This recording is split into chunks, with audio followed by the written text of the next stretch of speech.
2 million. Can it prove that the death penalty is better or worse than imprisonment for life? No, no. It was all nonsensical and meaningless. On my part, it was the caprice of a pampered man, and on his part, simple greed for money. Then he remembered what followed that evening. It was decided that the young man should spend the years of his captivity under the strictest supervision in one of the lodges in the banker's garden. It was agreed that for 15 years he should not be free to cross the threshold of the lodge, to see human beings, to hear the human voice, or to receive letters and newspapers.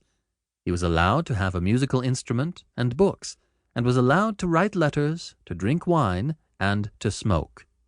By the terms of the agreement, the only relations he could have with the outer world were by a little window, made purposely for that object.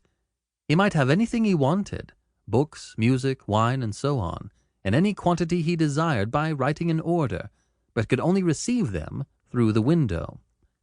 This agreement provided for every detail and every trifle that would make his imprisonment strictly solitary, and bound the young man to stay there exactly 15 years, beginning from 12 o'clock of November 14th, 1870, and ending at 12 o'clock of November 14th, 1885. The slightest attempt on his part to break the conditions, if only 2 minutes before the end, released the banker from the obligation to pay him the 2 million. For the first part of his confinement, as far as one could judge from his brief notes, the prisoner suffered severely from loneliness and depression.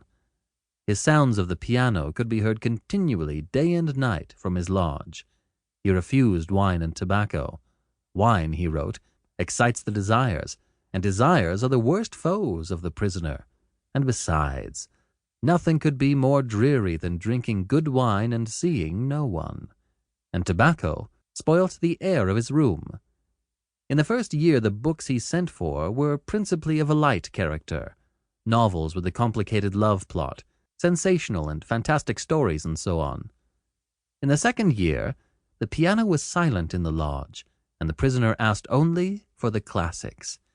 In the fifth year, music was audible again, and the prisoner asked for wine.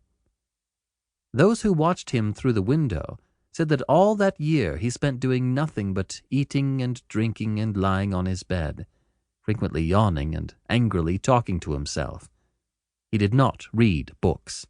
Sometimes at night he would sit down to write. He would spend hours writing, and in the morning tear up all that he had written. More than once he could be heard crying. In the second half of the 6th year, the prisoner began zealously studying languages, philosophy, and history.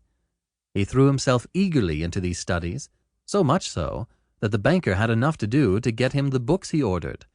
In the course of 4 years, some 600 volumes were procured at his request.